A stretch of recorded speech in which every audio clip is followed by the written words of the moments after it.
Yo, what is up everybody? Jumpin here, and I am back on the first Descendant, and I'm super excited because I'm going to be sharing my really overpowered Yujin build. I love Yujin. I decided to build him because I wanted to be able to shoot bosses and make sure that I didn't fail. This build is amazing at keeping everyone on the team alive and allowing you and anyone else really, if they have a good amount of HP, to tank the boss. You don't really have to dodge. I'm just saying, if you're going to watch this, you will see I am getting laid into and it does not matter. And I will also be sharing another gameplay at the end. It's kind of crazy. My resource, my ability to spam, and just keep everyone completely full health. It is insane. I think that I came up with almost the perfect combination between being really tanky and also having good resource management, having a great amount of cooldown and duration to make the healing work. And of course, the healing power is also maxed out. When you are using your fourth skill, which this is Duty and Sacrifice, the skill mod, but when you are using this, it's going to heal everyone's health to 80% of their max. That's the initial blast of the heal. So if people have a lot of health, you can heal 80% of that. Then it's going to regenerate for 5 seconds, and that's 10% of their max life.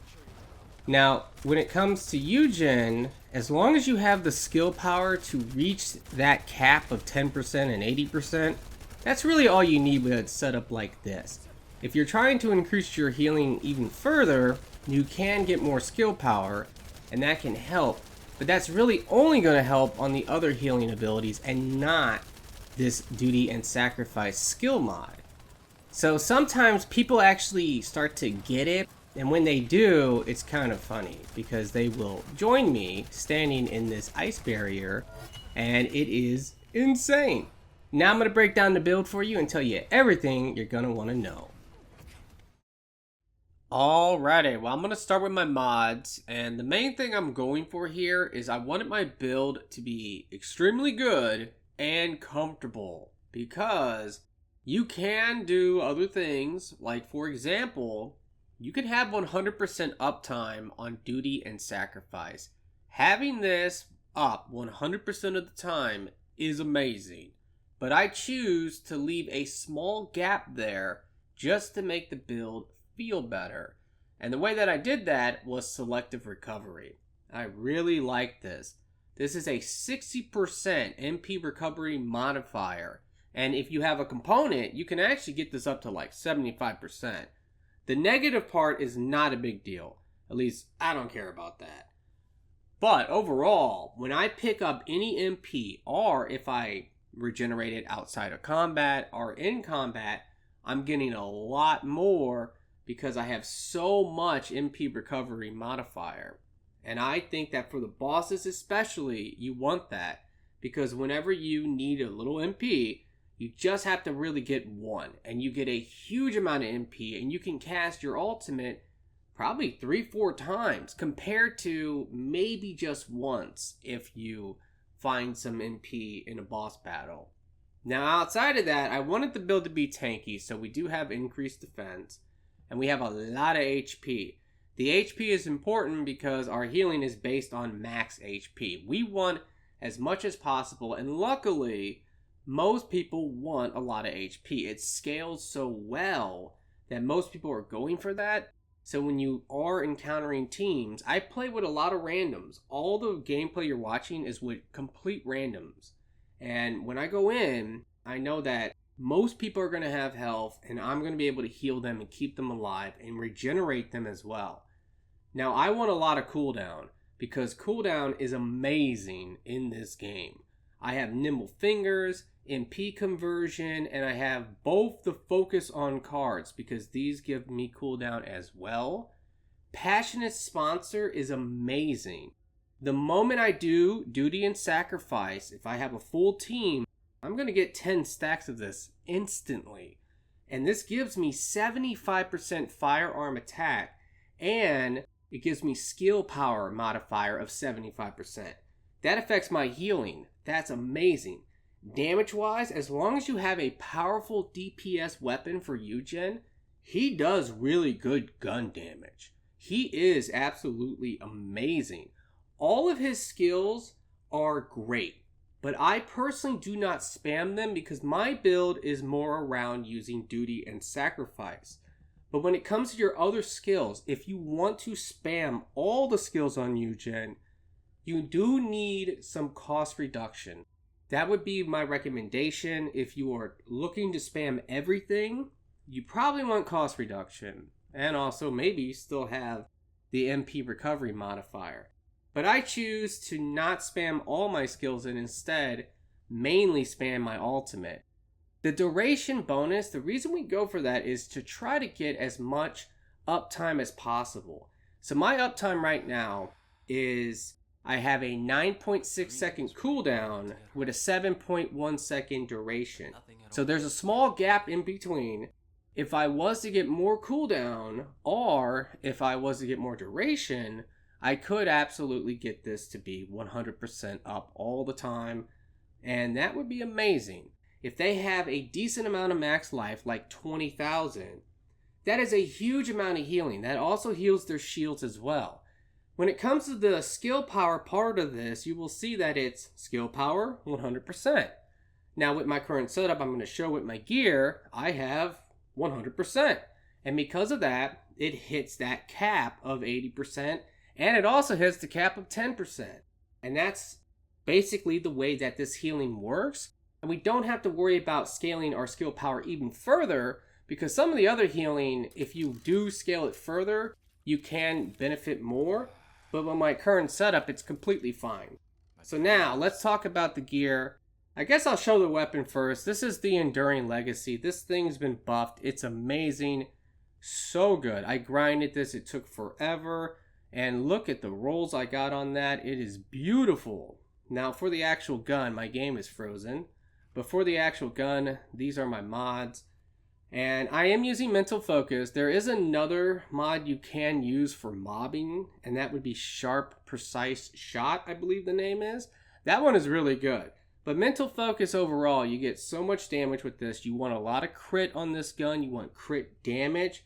And I think you definitely want the fire. I have noticed that I do a lot of fire damage with this, and it doesn't matter if the enemy's resisted or not.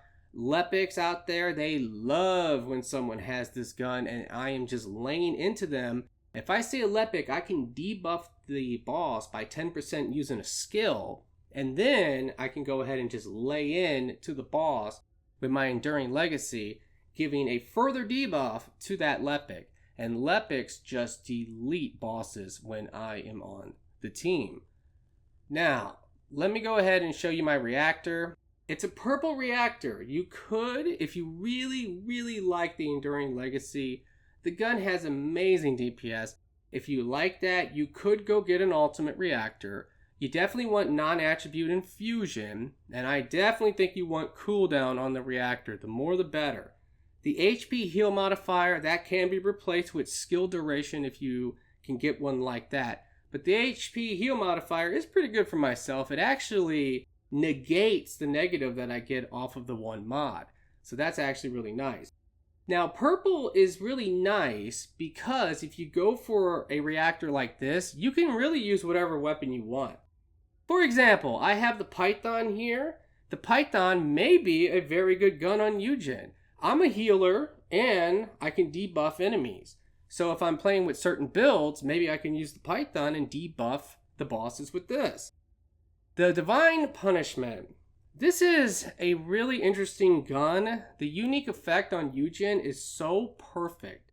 Every single part of the unique effect works really well. I don't know why my game is like freezing up on me, but it is. But every single one of these, it works amazing on Yujin. The only problem is this gun's DPS, it's not that great, unfortunately. I even upgraded it all the way.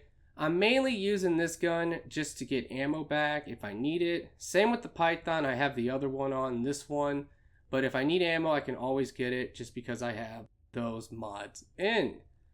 But overall, this is a very good gun if they buff it, and you can get 12% skill cooldown with this.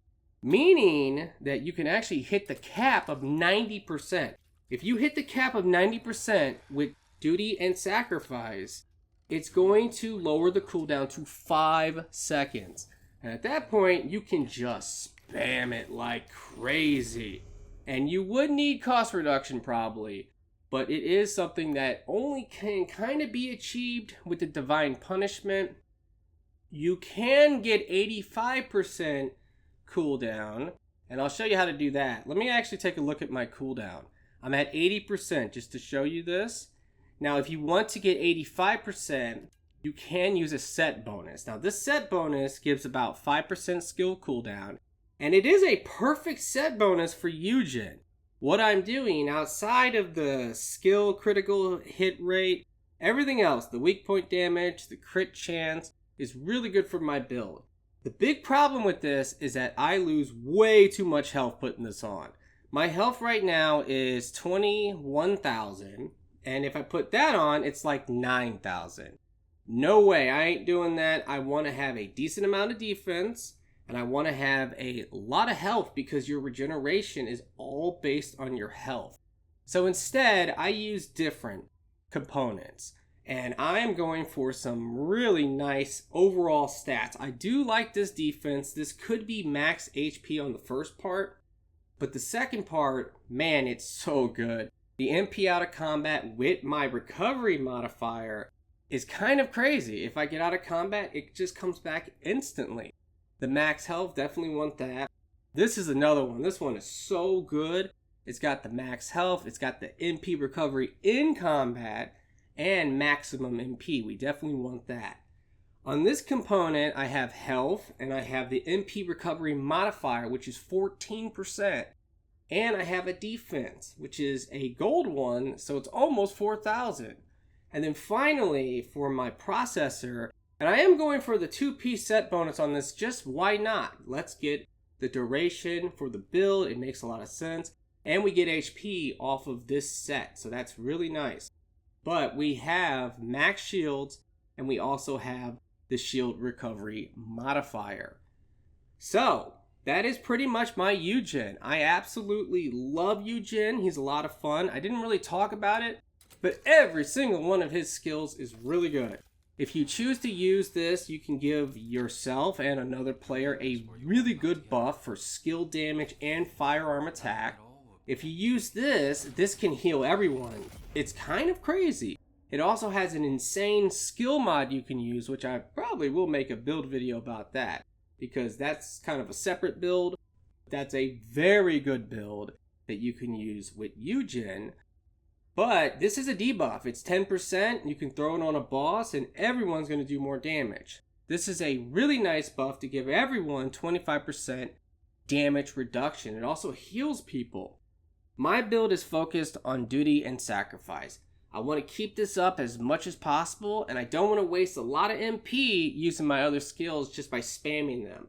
With the cost reduction, you can do that on Yujin. It's just not as comfortable. It's just not as fun to play that particular style compared to just be a super unkillable tank in the face of the boss.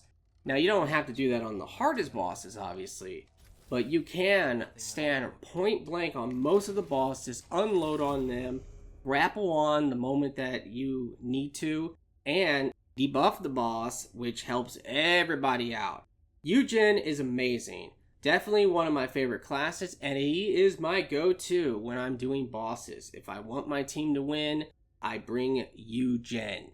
Alrighty guys, well that's going to do it for this video. I really hope that you have enjoyed it and it has helped. If it has, will you please like the video for me? Be sure to subscribe for future First Descendant videos. And make sure you watch the final little gameplay at the end, because it's going to be Swamp Walker and it's kind of crazy.